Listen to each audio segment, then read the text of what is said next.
జై శ్రీరామ్.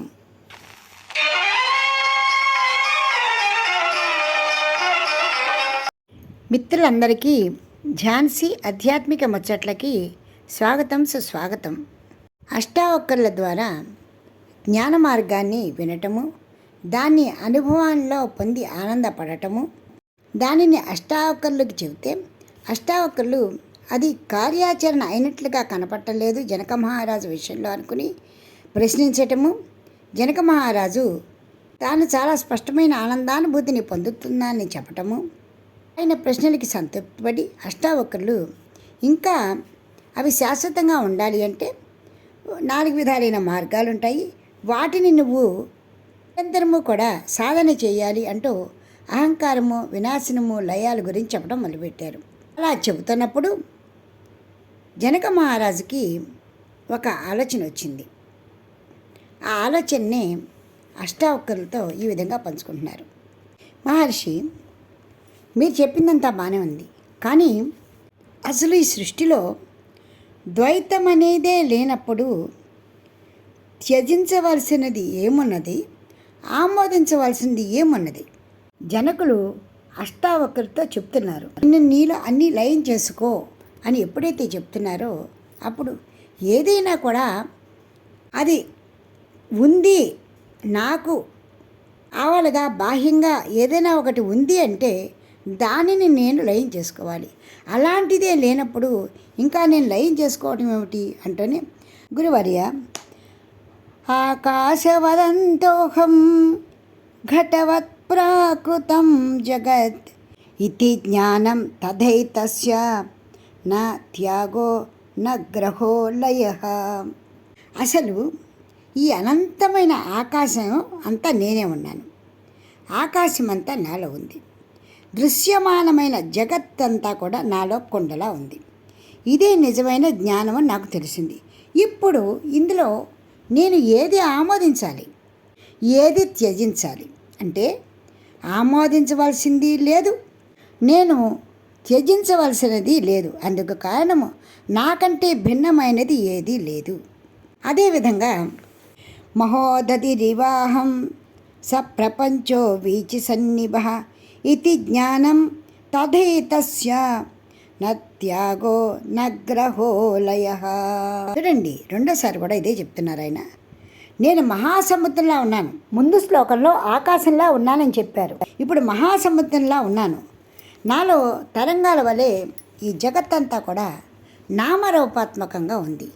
ఇప్పుడు ఇదే నిజమైన జ్ఞానమో నాకు తెలుస్తున్నప్పుడు ఏది లయం చేసుకోవాలి, ఏది వదలాలి, ఆమోదించవలసిందే లేదు, త్యజించవలసింది లేదని అర్థమవుతున్నది కదా. అందువల్ల మీరు చెప్పినట్టుగా దేనిని నేను లయం చెయ్యాలి, దేనిని నేను ధ్యానం చెయ్యాలి, దేనిని నేను వద్దు అని వదిలేయాలి, అలాంటివి లేనే లేవు. అహం వా సర్వభూతేషు సర్వభూతాన్యథో మయి ఇతి జ్ఞానం తథైతస్య నా త్యాగో నా గ్రహో లయః. సరిగ్గా వినండి జనక మహారాజు. ప్రతి శ్లోకానికి కింద 2వ లైన్గా ఇతి జ్ఞానం తథైతస్య నా త్యాగో నా గ్రహో లయః అంటున్నారు. ఇదే జ్ఞానం ఏమిటి? ఆమోదించవలసింది లేదు, లయం చేసుకోవాల్సిందే లేదు, పరిత్యజించవలసినది లేదు. అదే జ్ఞానము. దానికి కారణము సర్వము నేనే ఉన్నాను, సర్వము నాలో ఉంది, సర్వ ప్రాణుల్లో నే ఉన్నా, నాలో సర్వ జగత్తు ఉంది. ఇదే నిజమైన జ్ఞానం. ఓ అష్టావక్ర మహర్షి, నేను ఏ విధంగా కూడా భ్రమ చెందట్లేదు. అహం స శక్తి సంకాశ రూప్యవద్విశ్వకల్పనా ఇతి జ్ఞానం తథైతస్య న త్యాగో న గ్రహో లయః. ఓ మహర్షి, నేను నత్తగులలో ఉండే మెరుపును చూసి వెండి అని నేను భ్రమించటం లేదు. నాకు అక్కడ వెండి కనపట్టలేదు, నత్తగుల్లా కనపట్టలేదు. సమస్తము ఈ సృష్టి, సమస్తము నేనే, సమస్తము ఈ జగత్తే అని నాకు అర్థమవుతున్నప్పుడు ఇంకా నేను తెలుసుకోవాల్సిన ఏముంది? మహానుభావ, ఏదైనా తెలుసుకోవాల్సి ఉంది, తెలుసుకోవాలి, తెలుసుకునే పదార్థం ఏది? ఇలా భావన ఎప్పుడైతే వచ్చిందో నాలో అద్వైతం ఎక్కడి నుంచి వస్తుంది? ద్వైతమే కదా మిగిలేది.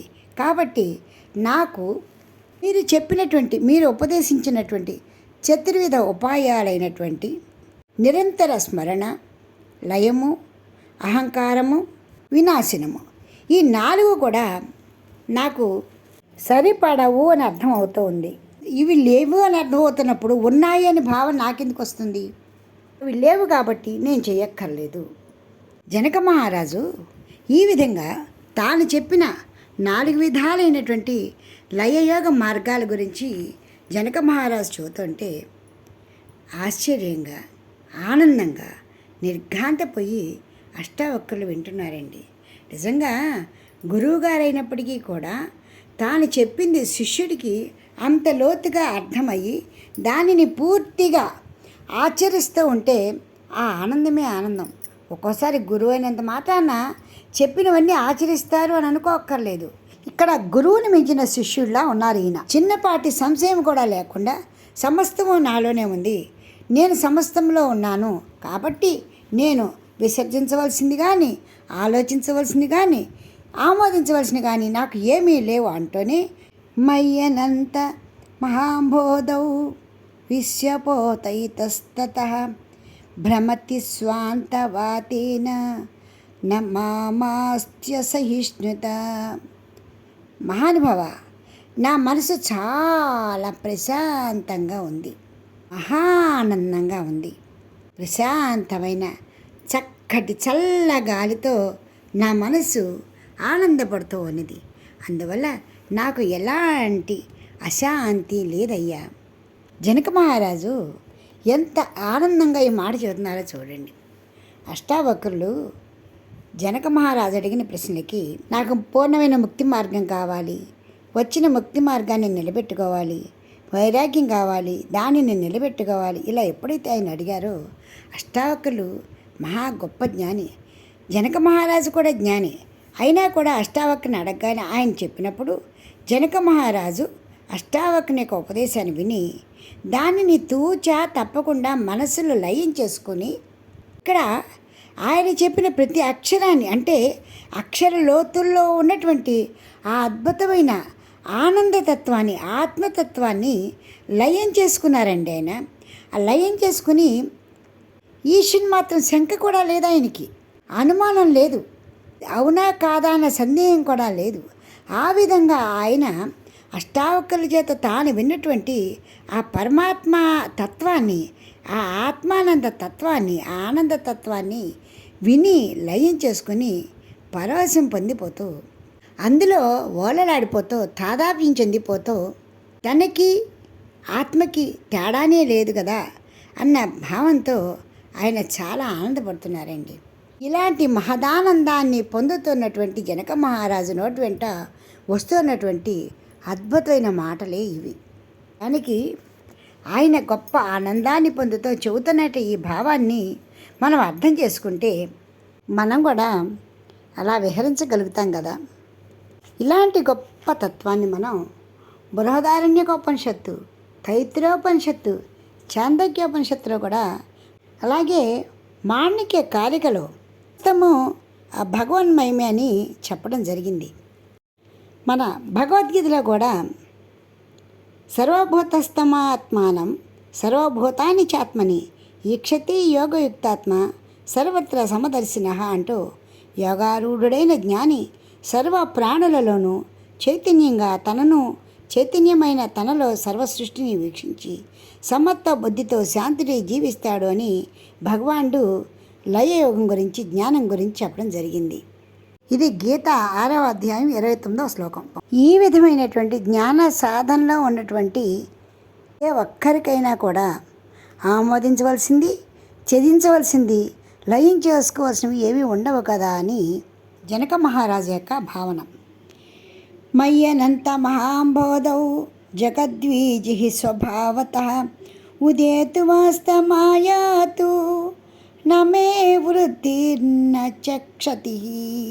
ఆయన ఏమన్నారు చూడండి, మహాసముద్రం వల్లే నేను ఉన్నాను అంటే నాలో మహాసముద్రం ఉంది. అలాంటప్పుడు ఈ తరంగాలు ఉద్భవించి నాలోనే లయించిపోతున్నాయి కదా.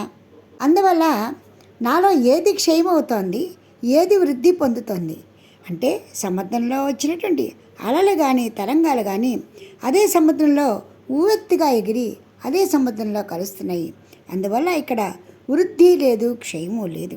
మనసులో ఆనందము కూడా అదే విధంగా ఉన్నది. వివేక చూడమని సాస్య విద్య మనసోతిరిక్త మనోహ్య విద్య భవబంధహేతు తస్మిన్ వినష్టే సకలం వినష్టం విజృంభితేస్మిన్ సకలం విజృంభతే. మనస్సుని మించిన అజ్ఞానం లేదు. మనస్సే సమస్తానికి మూలమవుతున్నది. ఇదే పరిణామాత్మకమైన సకల వ్యధలకి అనుభవాలకి కారణమవుతుంది. ఎప్పుడైతే ఈ మనసు నశిస్తుందో సర్వసృష్టి నశించిపోతుంది. మనస్సు పనిచేస్తేనే జగత్తంతా ప్రకాశిస్తుంది అని చక్కగా వివేక చూడమని కూడా చెప్పడం జరిగింది. అలాగే మయ్యనంత మహాబోధౌ విశ్వం నామ వికల్పన అతిశాంతో నిరాకర ఏతదేవాహమాస్థితః. మహానుభావ, నాలో ఎలాంటి భావమో లేదు, ఊహ మాత్రంగా కూడా లేదు. నేను నిత్యము శాంతంగా నిరాకారంగా నిస్సంకల్పడనై నిశ్చయమైన బుద్ధితో ఉన్నా. నాత్మాభావేషు నో భావ తత్రానంతే నిరంజనే ఇత్యసక్తో స్పృహ శాంత ఏతదేవాహమాస్థితః. అలాంటి మనస్థితిలో ఉన్న నా మనసులో కోరికలు కానీ రాగభావం కానీ అశాంతి కానీ తనకన్నా భిన్నమైనది ఉంది అన్నగా భావన కూడా రాదు కదా. ఇంకా తెలుసుకోవాల్సింది ఉంది అని కానీ వదలవలసింది ఉంది అని కానీ ఇంకా నాలో అశాంతి ఉంది అని కానీ భావమే నాకు లేనప్పుడు, ఆ ప్రశాంతమైన పరిస్థితిలో నేను ఉన్నప్పుడు ఆత్మ అనంతము అమలము అద్వయము అని నాలో స్పష్టంగా తెలుస్తున్నప్పుడు నాకు సందేహాలు ఆలోచనలు ఎందుకు వస్తాయి? నేను లయం చేసుకోవాల్సిన ఏం ఉంటాయి? అహో చిన్మాత్రమేవాహం ఇంద్రజాలోపమం జగత్ హతో మమ కథం కుత్ర హేయోపాదేయ కల్పన. మహర్షి, నాకు చాలా ఆశ్చర్యంగా ఉన్నది. ఎందుకో తెలుసా? నాకంటూ భిన్నమైనది ఏదీ లేదు అని నాకు తెలుస్తున్నప్పుడు అన్నీ నాలోనే ఉన్నాయి, నేను అన్నిట్లోనూ ఉన్నాను, సమస్తము ఆ భగవత్ స్వరూపమే, ఆత్మస్వరూపమే అని తెలుస్తున్నప్పుడు, శుద్ధ చైతన్య స్వరూపంగా నేను ఉన్నప్పుడు ఆ మనస్థితి ఎలా ఉందో తెలుసా? ఈ జగత్తంతా కూడా ఇంద్రజాలంలా క్షణభంగునిలా కనిపిస్తూ ఉన్నప్పుడు నాలో సంతోషాలు, విచారాలు, ఆశలు, కోరికలు, బాధలు ఎలా కలుగుతాయి? ఇది నిజము, ఇది సత్యము, ఇది శుద్ధ చైతన్య స్వరూపము, సచ్చిదానంద స్వరూపమని తెలిసిన తర్వాత నా మనసు మిడిమిడి జ్ఞానంతో పరుగులెడుతుందా? కాబట్టి నేను లయం చేయవలసింది కానీ కోరవలసింది కానీ వదలవలసింది కానీ ఏమీ లేవు. దేని గురించి కూడా నేను సాధన చేయాలి అని నాకు అనిపించట్లేదు అంటూ అష్టావక్రునికి జనక మహారాజు తన మనస్థితిని గురించి చక్కగా చెప్పారండి. వచ్చే సంచికలో ఇంకా ఏం చెప్పుకుంటున్నారో విందాం. ఇప్పటికి స్వస్తి. మీకు ఈ వీడియో నచ్చితే లైక్ చేయండి, షేర్ చేయండి, సబ్స్క్రైబ్ చేయండి.